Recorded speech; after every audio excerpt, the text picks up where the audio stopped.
128 CCTV. Ayan, i-program natin. Lalagyan natin siya ng tag-isang IP address.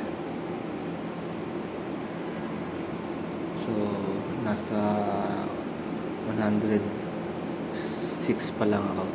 Malapit na matapos. Hindi ko pa siya pinapower on kasi tinatanggal ko muna bawat building yung mga switch niya para hindi ako mahirapan maghanap ng mga camera.